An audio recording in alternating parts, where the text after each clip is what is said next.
My name is Alex, and at 28, I've just uncovered a devastating truth about my wife, Sarah, who's 20. Sarah had an affair with her former supervisor, Mark, a 35-year-old man who's not only married but also a father. This revelation has shattered the foundation of our 5-year marriage, a relationship that started when we were just high school sweethearts. Sarah was my first love, my first everything. We were childhood neighbors, always together, and we leaned on each other through the chaos of our broken homes. We thought we'd built something beautiful and strong, a world apart from the dysfunction we grew up in. Or at least, I thought so. Now I'm wondering if I've just been a fool all along. I work from home, while Sarah recently returned to an in-person job. She's one of the few women in her male-dominated field and would often vent to me about the boys' club culture at work. Strangely enough, Mark, the very man she cheated with, was someone she described as a rare ally, a mentor who looked out for her. Not too long ago, Sarah received a promotion that made her a supervisor, and I couldn't have been prouder. This new role meant more responsibility, including occasional business trips. Her first trip was last week from Wednesday to Friday. Before she left, I told her how proud I was and promised to cheer her on from home. She smiled and said, "I'm leaving my heart with you. Take care of it." It's a phrase she's always used whenever we're apart. But when she returned home early on Monday, something was clearly off. Her face was pale, and she looked emotionally drained. On her right cheek, there was a noticeable red mark.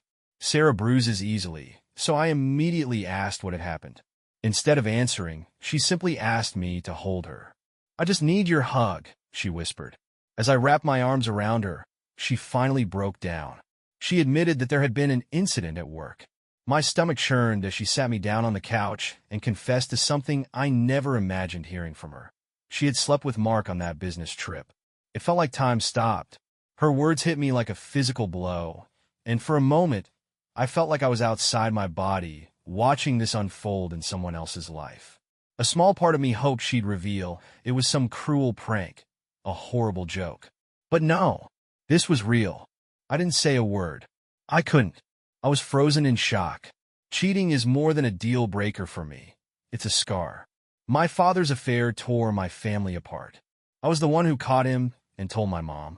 To this day, my father blames me for ruining our family. Our relationship is fractured, and I've carried the weight of his anger ever since. Sarah knew this. She had seen the raw pain my dad's infidelity caused, comforted me through those tears as teenagers, and promised she'd never hurt me like that. Yet here we were. Apparently, Mark's wife had discovered the affair and confronted both him and Sarah at their workplace. It turned into a public fiasco, with customers and employees witnessing the chaos. Mark's wife even called Sarah white trash and slapped her across the face before being escorted out of the building. Sarah told me she called her sister, Emily, afterward. Emily didn't mince words. She scolded Sarah and insisted that she come clean to me before I heard it from someone else. Finally, Sarah begged me to say something. All I could manage was, "Tell me everything that happened on the trip." Sarah continued to explain what had happened that night. She admitted that Mark eventually leaned in and kissed her. She claimed she didn't know what came over her, saying her mind felt clouded and she wasn't thinking clearly. Yet, instead of stopping him, she allowed the kiss to continue, which escalated to him groping her. One thing led to another, and they ended up having sex. At that point, I couldn't take any more. I raised my hand, signaling for her to stop, and abruptly stood up from the couch. "That's enough," I said, my voice trembling. She reached out to grab my hand, but I pulled away sharply, telling her not to touch me. Sarah immediately broke down, sobbing uncontrollably. She began apologizing profusely, begging me to forgive her. Between gasping cries, she kept repeating that it was the biggest mistake of her life, that she hated herself for what she'd done, and that she wished she could undo everything. "I love you," she insisted over and over again. "I love you and only you. Please believe me." She blamed the alcohol, saying it clouded her judgment, but her words felt hollow in my ears. I couldn't look at her anymore. "You need to leave," I said firmly. "Call Emily and have her pick you up." Sarah stood from the couch, her tears intensifying. She tried to throw her arms around me, but I stepped back, avoiding her touch again. Her voice grew more desperate as she started throwing out suggestions. I'll quit my job. I'll give you full access to my phone. We can go to counseling. Anything, Alex, please. I shook my head, barely able to keep my composure. If you're not going to leave, I said quietly, then I will. Without waiting for her reply, I headed for the door. I didn't even pack a bag or take a moment to think. I just needed to get out. As I reached for the handle, she grabbed my arm, her grip trembling. Please, she pleaded. Don't do this. After everything we've been through, this can't be the end of us. Despite everything, her tears and raw desperation tugged at my heart. I love Sarah deeply, more than I ever thought it was possible to love someone. But in that moment, all I could see was the betrayal. I gently shook her hand off and walked out, leaving her sobbing behind me. I drove to my mom's house, barely aware of how I got there. When I arrived, the emotions I'd been holding back broke through, and I wept. I can't remember the last time my mom saw me cry, maybe not even as a teenager. The only person who'd ever seen me like this was Sarah. My mom welcomed me in, her concern clear as I explained everything. She listened, heartbroken, as I told her about Sarah's affair. My mom has always had a close relationship with Sarah, treating her like a daughter. To her credit, she didn't pass judgment or say anything harsh. Instead, she told me I could stay as long as I needed and try to offer comforting words. Since I left, Sarah hasn't stopped reaching out. My phone has been flooded with calls and messages, but I haven't answered or written back. Her texts are full of pleas for me to come home and talk to her, begging me not to give up on us. I feel utterly shattered. I thought I understood the pain of betrayal, having seen it destroy my own family, but experiencing it firsthand is something else entirely. I never believed Sarah would do something like this. She was my rock, my other half, the person who made me believe in love and trust. Before this, I always thought infidelity was a line I could never cross back over.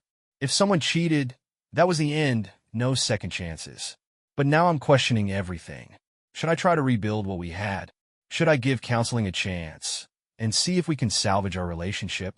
I keep thinking about the history we share, the life we've built, and the love I still feel for her despite it all. She was my everything, and in many ways, she still is.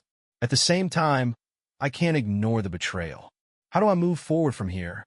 I don't know what to do or how to proceed. I feel completely lost. Yesterday, I decided it was time to contact the other betrayed spouse, Mark's wife. I realized that speaking to her might give me the clarity I desperately needed. Unlike Sarah, she had no reason to lie or withhold any details about the affair. I found her on Facebook and sent her a message. To my surprise, she responded within 10 minutes and even offered to call me right then and there. I agreed immediately. The moment her face appeared on the screen, I could see she was enduring the same hellish experience as I was. Her pain was palpable, and for a moment, we just looked at each other in shared agony. She wasted no time, explaining that after being escorted out of Mark's workplace last Monday, she had tried to contact me, but couldn't find a way to reach me. One of the last things she'd said to Sarah during their confrontation was that she planned to tell me everything. Hearing this, I couldn't help but think about how Sarah had rushed home that same day and how Emily had urged her to come clean to me first. I asked her if she knew more about what had happened on the trip or if it was truly just a one-night stand. Her response confirmed my worst fears. The affair wasn't confined to that trip. She showed me documented proof. Text between Mark and Sarah revealing an intense emotional affair that began long before the trip. As she shared her screen with me, the sheer weight of it all was almost too much to bear. She explained that she'd started noticing changes in Mark's behavior back in January. He had become withdrawn, distant, and disinterested in her. There were times she saw him texting Sarah, but when she asked about it, he dismissed the messages as work-related. The day before the trip, she had gone to his office to drop off something he'd forgotten and found him standing close to Sarah, laughing and joking. She said the energy between them was unmistakably flirtatious. When they noticed her, they immediately stepped apart. Sarah's face looked panicked, and Mark brushed the encounter off. From that moment, She knew in her gut that something was going on between them. However, she didn't confront him right away because she wanted undeniable proof, something he couldn't weasel out of. After the trip, Mark became even colder and more dismissive toward her. That night, while he was asleep, she checked his phone and went straight to his text thread with Sarah. There it was, intimate messages that revealed the depth of their betrayal. The text showed how their emotional affair had begun before the trip. In one, Mark confessed that he struggled to focus at work because he couldn't stop thinking about Sarah. Another had him bashing his wife, even cruelly referencing her miscarriages in a disgusting attempt to gain sympathy from Sarah. He talked about how he might need a woman like her instead. Thursday night's text showed Mark inviting Sarah out for drinks with the team. The messages from the following morning made it painfully clear that they'd had sex. By that point, Sarah had stopped replying, leaving their conversation hanging. Hearing all of this felt like a fresh knife in my heart. I didn't think I could feel worse than I already did, but somehow I did. Mark's wife told me that despite her fury, she hadn't confronted him that night. She wanted to humiliate him as deeply as he had humiliated her. So, she faked smiles and acted as if everything was fine, waiting for Monday to expose him in the most public way possible. She described how she planned her confrontation to ensure maximum embarrassment, targeting him in front of his colleagues, subordinates, and customers. Coincidentally, Sarah happened to be at work that day, too. When Mark's wife spotted her standing with Mark and another employee, she decided to focus her rage on Sarah as well. Mark's wife explained how, after confronting Sarah at work, my wife tried and failed to calm her down. Mark, on the other hand, showed no remorse, just anger, after her very public outburst. She told me that Mark was fired the day after the confrontation and that she had kicked him out of their house. One of the hardest things for her, she said, was explaining the situation to her twin children. Hearing that hit close to home, I could vividly remember my own mom having to do the same thing after my dad's affair. She went on to say that this ordeal had revealed who her husband truly was. While Mark had actively pursued Sarah, she held Sarah accountable too, saying that as a woman, she had no sympathy or respect for someone who willingly engaged in an affair. I told her I didn't fault her at all for feeling that way. She had every right to her anger. Then, unexpectedly, she apologized to me for Mark's role in the affair. Her words left me speechless for a moment. I found myself apologizing in turn for Sarah's involvement. She sighed and said, "I guess we're part of the club we never wanted to join, a club that our significant others forced us into." She asked about my situation with Sarah, and I admitted that I wasn't staying with her and didn't yet know what I was going to do. She wished me the best, and I did the same for her. Before ending the call, we exchanged phone numbers in case either of us ever needed someone to talk to. Hanging up didn't bring relief. If anything, my emotions felt even more raw and overwhelming. I confided in my mom about everything Mark's wife had told me. She didn't pass any judgment, but I could sense her quiet disappointment in Sarah. Part of me felt grim satisfaction knowing Mark was losing everything, his job, his family, and possibly suffering as a result. But that feeling was quickly overshadowed by guilt. His wife was losing her husband, and their children were losing the stability of their family. Those kids were facing a world of pain they didn't deserve. On top of it all, I was furious with Sarah, not just for the affair, but for breaking our vows and putting my health at risk. We had been intimate after her trip, and from the texts Mark's wife shared, it seemed like protection hadn't been used during their encounter. The implications made my stomach turn. I knew I needed to contact Sarah to confront her with the new information I'd learned from Mark's wife and demand a full timeline. But the idea of facing her, of dredging up even more painful details, left me feeling more lost than ever. I was drowning. A week after D-Day, I finally broke no contact with Sarah. First, I want to thank everyone who reached out with advice, support, and even tough love. It's all been appreciated. Some messages were hard to read, but I know they came from a place of concern. It's been a brutal week. After speaking with Mark's wife, I've barely slept. The realization that Sarah, the woman I've known since we were 5 years old, the person I started dating at 13, my best friend and confidant, could betray me like this is a pain I can't put into words. I feel like a hollow shell, and every time I step outside, I have this irrational fear that people know, that they're secretly laughing at me. Despite my hesitation, I decided to go back to our home on Sunday without warning. My primary goal was to request a full timeline of the affair, but if I'm being honest, I also wanted to see if she would finally tell the truth. Another part of me was terrified at the thought that Mark might be there. As painful as it was to consider, the idea that Sarah might have brought him into our home wasn't far-fetched anymore. Before leaving, I texted Mark's wife to ask for a description of his car. She quickly sent the details, understanding why I needed them. On the drive back, I scanned for his vehicle, but didn't see it anywhere near our home. When I walked inside, I found Sarah sitting alone on the couch. She looked stunned to see me, her red, puffy eyes betraying the fact that she'd been crying. Seeing her like that twisted something in me. I felt an overwhelming urge to comfort her. But then the memory of her betrayal hit me like a brick wall, and any compassion I felt was replaced with anger. As I stood there, taking in the sight of Sarah, I felt the overwhelming weight of how we had ended up here. Her betrayal, the lies, and the broken trust hung heavy in the air. She called my name, her voice laced with relief, and started to move toward me, but I raised my hand to stop her. She froze in her tracks. "I was so worried about you," she said softly.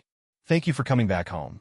I ignored her gratitude and went straight to the point. "Has Mark been here?" I asked bluntly. "No," she replied, shaking her head. But I wasn't going to take her word for it. I searched the house, room by room, with her trailing behind me, insisting that he had never set foot here. I didn't find any evidence that suggested otherwise. Next, I asked if she'd had any contact with him since the affair was exposed. She admitted that he'd left her a voicemail, but she swore she hadn't responded and had blocked his number. She even showed me proof on her phone. We finally sat down at the dining room table. I tried to keep my emotions in check as I prepared myself for what was bound to be a difficult conversation. "I have questions," I said. She nodded, her voice shaky but determined. "I'll answer anything you want. I'm just glad you're here, and we're talking again." The first thing I asked was if she had quit her job. She hesitated before explaining that she hadn't yet, but she'd been suspended for a week pending an investigation. The outcome was expected tomorrow. She added that Mark's firing was the main reason she hadn't left yet, as it felt like the situation was already resolving itself. I wasn't satisfied with her reasoning, but I moved on. "Tell me about the affair," I said. Her eyes widened slightly. "I already told you. We both know there's more to the story," I interrupted. "This is your chance to be honest. If I find out you're lying or hiding anything, there's no coming back from it." She went quiet for a moment before nodding. Slowly, she began to reveal the full extent of the affair, confirming much of what Mark's wife had already shared with me. It started as an emotional connection with some flirting at work, which eventually escalated into a physical affair. She insisted they had only had sex that one time, but hearing her admit it in her own words tore open the wound all over again. When she finished, I sat in silence, just as I had on D-Day. Sarah looked at me nervously and asked, "Please, Alex, tell me what you're thinking." I took a deep breath. "Why?" I asked. "Why would you do this? You know what infidelity did to my family. You saw it firsthand. Was I not enough? Were you unhappy?" Her composure broke, and she started crying. "No, I've never been unhappy with you or our marriage," she sobbed. "I love you, Alex. You and our relationship mean everything to me." "Your actions say otherwise," I replied coldly. She shook her head. "I don't know why I let it happen. I never wanted to hurt you. By the time things escalated to sex, I'd made so many mistakes, and I didn't know how to pull myself out. Mark had been advocating for me at work, and I felt trapped." "Trapped?" I scoffed. "Did he force you?" She hesitated, then admitted no. "But there's such a boys' club mentality there, and everyone loved him. I froze up during the sex. I don't know. I kept making mistakes, and I couldn't stop." Her words felt like knives. "Why did you come back from that trip and have sex with me?" I demanded. She looked down at her hands. "I felt so disgusting, so guilty. I thought being with you would make me feel clean again." "Clean?" I snapped. "You didn't wash anything away, Sarah. All you did was put my health at risk to ease your own conscience." She started crying harder, apologizing repeatedly. I asked if she ever planned to tell me about the affair. She admitted she had wanted to confess, but was terrified because she knew cheating was a deal-breaker for me. Instead, she convinced herself she could fix things by cutting off all non-work communication with Mark. I asked if Mark had used protection during their encounter. She shook her head, saying it wasn't planned and that she froze up, unable to say anything. "I'll never forgive myself," she whispered. "You have every right to hate me." She pleaded for another chance, but I cut her off, comparing her to my father. That struck a nerve, and she insisted, "I'm nothing like him." "Then tell me," I said, my voice hard. "Where's the difference?" She reached for my hand, but I pulled it away. Sarah tried to argue that we weren't like my parents, and that what happened between us was different. "We can get through this, Alex," she pleaded. "After everything we've been through, please tell me we can make it." I couldn't bring myself to say that. Instead, I told her that I needed her to complete a detailed timeline of the affair.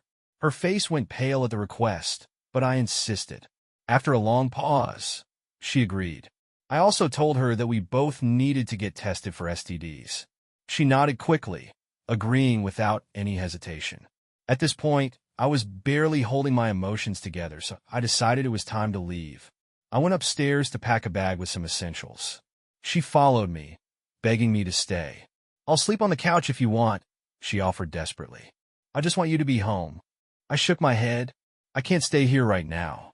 When I was leaving, she stood by the door, tears streaming down her face. "I love you so much," she said softly. "I'm sorry for everything." I didn't reply. I couldn't. As I turned to leave, she asked where I was staying. I hesitated for a moment before admitting that I was with my mom. Her expression shifted to a mix of sadness and anxiety. "Can you tell her something for me?" she asked cautiously. I cut her off. "I'm not going to be a go-between for you two." Sarah has always worried about her relationship with my mom, and I know this situation has shaken her. My mom treated Sarah like a daughter, and given that Sarah's own mother had been neglectful throughout her life, it was a bond she cherished deeply. Before I walked out the door, she asked, "Can I hug you?" I shook my head. "No," and then I left. Now I'm trying to figure out my next steps.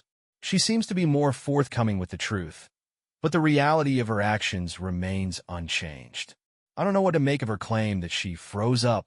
It feels more like an excuse, and part of me suspects that the affair went deeper than she's admitting. Right now, I'm taking things day by day. After some light contact with Sarah, she informed me that she attended her post-suspension meeting and was officially fired. We also discussed our upcoming STD tests, which we agreed to do together on Thursday. Last night, she FaceTimed me. I hesitated before answering. She looked the same as she did on Sunday, exhausted, her eyes swollen from crying. She told me she had finished writing the timeline. "It was one of the hardest things I've ever done," she said, her voice breaking. "Only second to our separation." I didn't comfort her this time. I couldn't. When I told my mom about the timeline, she offered to come with me for support. She said she wouldn't go inside the house, but would wait in the car in case I needed her. I accepted her offer. When we arrived, Sarah was waiting for me inside, clutching a 2-page document. She was visibly anxious. I sat on the couch next to her and told her I wanted her to read the timeline aloud. She froze. "You want me to read it to you?" she asked, her voice shaking. "Yes," I said firmly. "I need this from you." Her fear was evident, and it only heightened my own dread. After a moment of hesitation, she began to read. The timeline started from the day Sarah was hired and covered everything through D-Day. She detailed how her and Mark's friendship developed, starting with the workplace culture. She described how Mark initially stood out as different. While he joked with the guys, he didn't participate in the toxic boys' club behavior and kept his department running smoothly. He made an effort to advocate for Sarah and went out of his way to ensure her contributions were recognized. Their friendship deepened as Mark began venting to her about his home life. She became a listening ear, and eventually he started asking about her personal life as well. She told him about her struggles with her mother, who had recently relapsed, and Mark seemed to use this as an opening to grow closer. Coworkers began to mock Sarah, teasing that she was Mark's favorite. She didn't tell me about this at the time because I was dealing with my own issues with my dad. She felt that her problems were petty in comparison and didn't want to burden me. Instead, She vented to Mark, and that's when the emotional affair truly began. Mark started probing deeper into her personal life, asking questions and offering support that blurred the lines of their professional relationship. Sarah admitted that, looking back, she should have shut him down, but was blinded by her belief that he was one of the good guys. Hearing Sarah recount everything hurt in ways I didn't think were still possible. She admitted that the emotional affair started with her texting Mark back after he flirted with her at work. He told her about an upcoming promotion and assured her that she was a strong contender because she was one of the best employees. After she received the promotion, he hugged her. That was the first time they had any physical contact, and he joked, "You can thank me some other time." Things escalated when the team went out for drinks to celebrate. Sarah and Mark broke off from the group, sitting at their own table. He vented to her about his wife and kids, painting a picture of dissatisfaction. Later, under the pretense of continuing the party, they went up to his room to listen to music and celebrate her promotion. Mark turned on some music and talked about the view from his room. Then he pulled Sarah toward him and started to dance. He kept complimenting her, saying how sexy she was and that if he were me, he wouldn't be able to keep his hands off her. Eventually, he kissed her. Sarah claimed she froze, her mind shutting down, and her emotions going numb. Mark didn't stop there. He began groping her, and the situation escalated to sex. She said it was mechanical, she didn't orgasm, and Mark finished quickly. Afterward, he commented, "That was a hell of a celebration," and fell asleep. Sarah quietly slipped out of the bed, went back to her room, and immediately got in the shower. She said she scrubbed her body repeatedly, but still felt filthy. She spent the rest of the night crying and thinking about me. The next morning, there was only one meeting scheduled, but she didn't attend. Mark called her, disappointed that he'd missed a second go in the morning. When he asked if something was wrong, she lied and said she was hungover. He covered for her at the meeting and even floated the idea of them staying an extra day, but Sarah refused. She admitted she had been too scared to tell me what happened, knowing that cheating was a deal-breaker for me. Instead, she made a plan to cut off all communication with Mark outside of work and to end the affair. She returned home early from the trip, guilt-ridden but determined to act like nothing had happened. On Saturday morning, she initiated sex with me. She said it was an attempt to wash away what she had done, but it only made her feel worse, especially because Mark hadn't used protection. On Monday, Mark pulled her aside at work, and she told him that what happened between them was a mistake and needed to stay in the past. He tried to argue, but another employee approached, interrupting the conversation. After Mark's wife's confrontation, Sarah called her sister in a panic. Emily found out everything that same day, just like I did. As Sarah read the timeline, she broke down repeatedly, pausing to cry and catch her breath. I wasn't doing much better.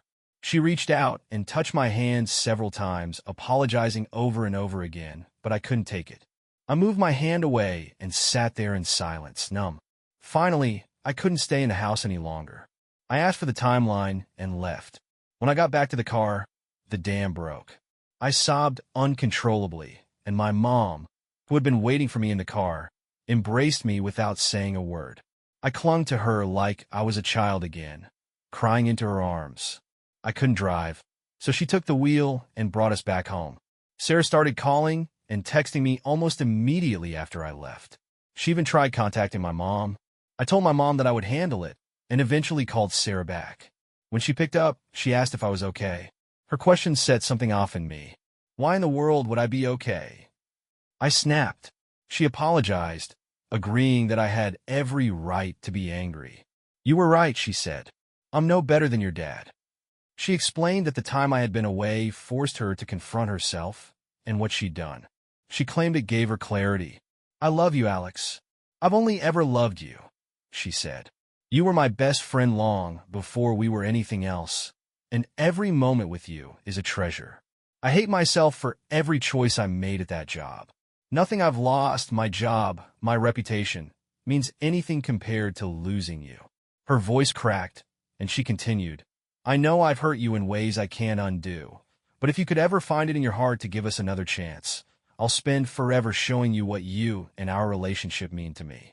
I'll do the work to make this right." I couldn't find the words to respond. My right hand was shaking as I gripped the phone.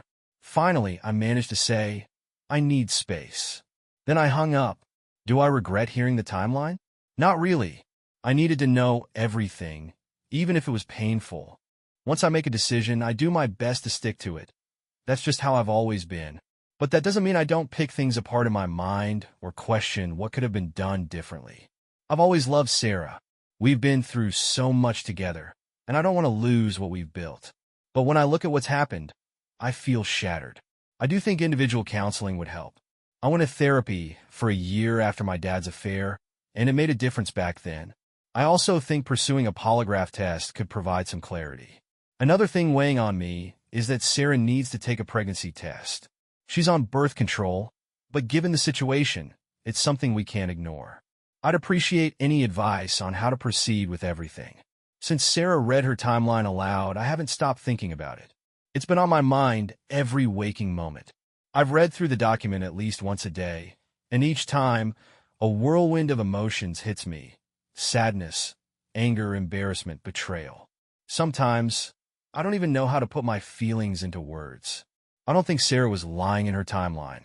Everything matches what the other betrayed spouse shared with me, and I do believe she was honest. I think writing and reading the timeline had an impact on her. It seemed to force her to confront the reality of her actions. If Mark preyed on Sarah, I feel furious that I didn't see it coming and that I didn't protect her. I keep thinking back to when we were 17.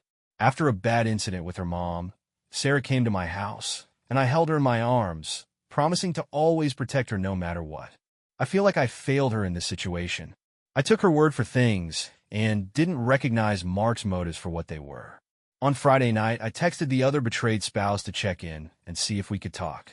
I also wanted her perspective on everything and to see how she and her twins were doing. She called me after putting her kids to bed, and we talked for a while. She told me that things had been rough for her children and that she was focusing on getting them through it. Her divorce is shaping up to be bitter. Mark is acting like the wrong party, showing no remorse. He hasn't apologized, and he's currently staying in an extended stay hotel. She changed the locks so he can't come and go as he pleases. I asked her about Mark's history, whether there were any past incidents of cheating or abuse of power. She caught on to what I was getting at and admitted she suspected he had been unfaithful before, but she never had concrete proof. She believes he became overconfident and sloppy with Sarah. There was one incident 5 years ago at his previous job.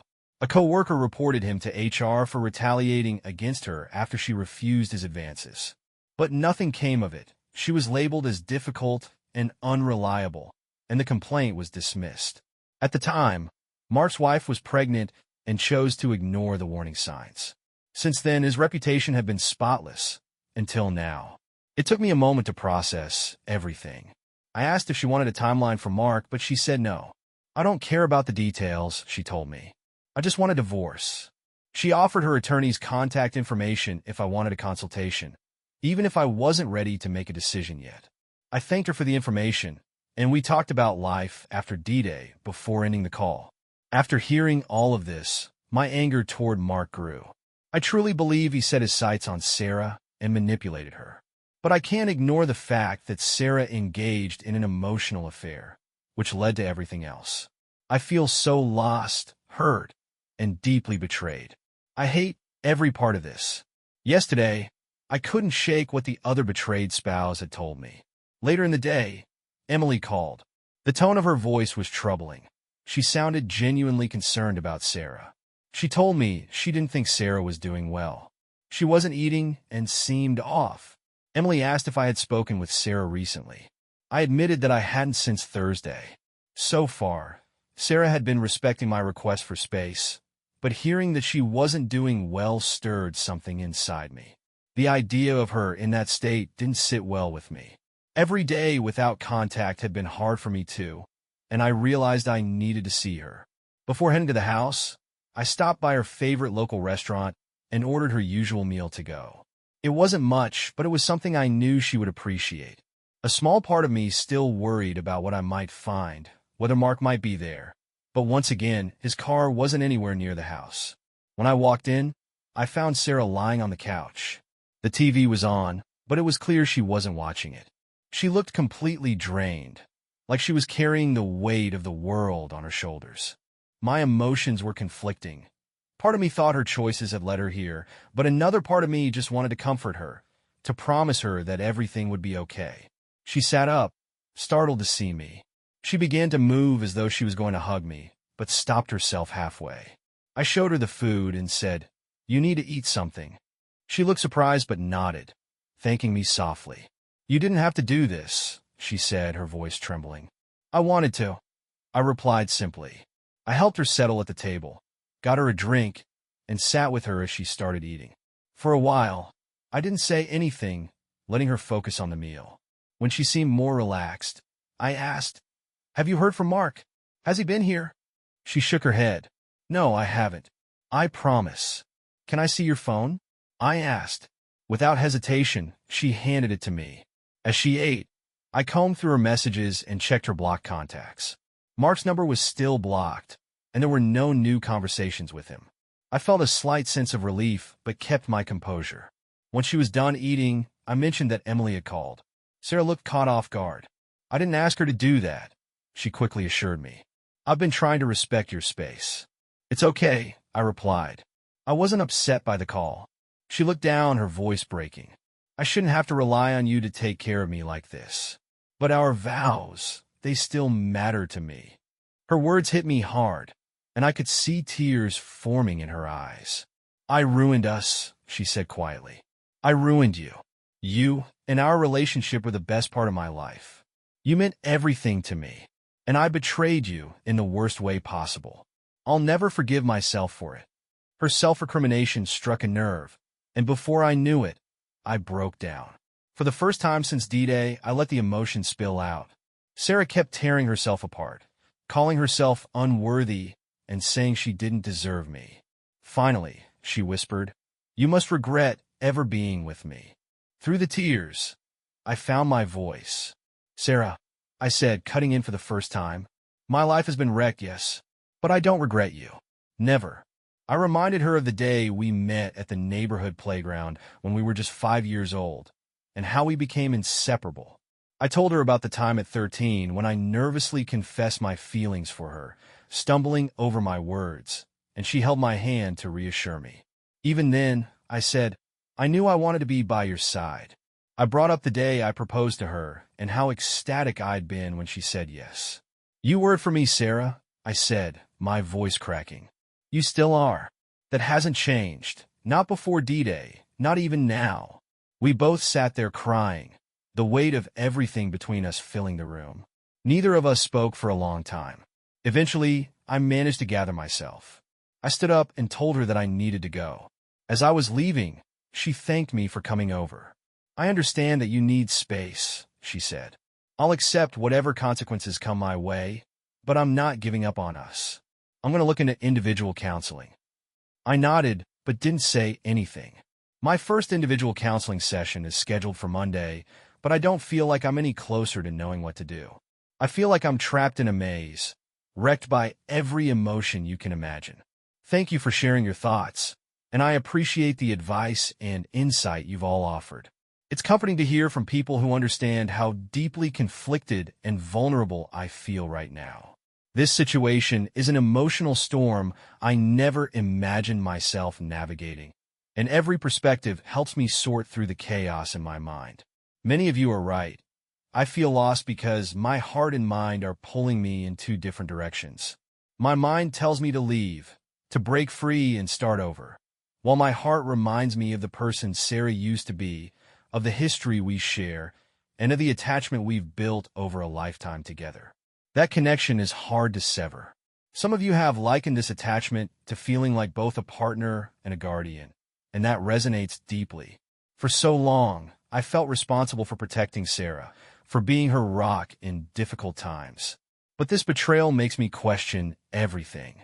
As several of you pointed out, she knew exactly what was at stake, how much her actions would hurt me, and yet she chose to move forward with her affair. That's a reality I can't ignore, no matter how much I want to. I hear you when you say that reconciliation is a choice fraught with challenges. If I decide to try and rebuild, I'll have to live with the scars of infidelity and navigate a minefield of trust issues. It's daunting to think about the emotional eggshells I'd have to walk on every day. Choosing to stay means I'd have to accept the burden of rebuilding trust that I never broke, a trust that was taken from me without my consent. At the same time, I know that leaving means letting go of a shared history, one that's deeply intertwined with my own sense of identity. I'd have to redefine my life without her, and that thought feels equally overwhelming. Your advice to focus on myself resonates with me. Sarah made her choices, and I can't shoulder the blame for her actions. I need to stop feeling responsible for protecting her from something she willingly participated in. She hid this from me, actively chose to betray me, and hurt herself in the process. Individual counseling is a priority, and I'm grateful that my first session is scheduled for Monday. I know I need professional guidance to help me work through these emotions and make decisions with clarity. It's clear from your advice that I shouldn't rush into anything, especially not reconciliation. If Sarah is truly committed to doing the work to save our marriage, she'll respect my need for time and space to process everything. Some of you have questioned whether Sarah was preyed upon by Mark. It's a question I've been grappling with myself. I believe Mark acted with predatory intent, but Sarah wasn't powerless in this. She made the choice to respond to his advances, to flirt back, and to engage in the emotional affair. Those were conscious decisions she didn't have to make. While Mark's behavior was manipulative, Sarah shares equal responsibility for her actions. I'm taking things one step at a time. I'll continue to process everything, explore my emotions, and focus on healing. I know the answers will come in time, but for now, I'm just trying to survive the storm. Thank you all for your encouragement, for validating my feelings, and for reminding me to take care of myself. Your support means more than I can say.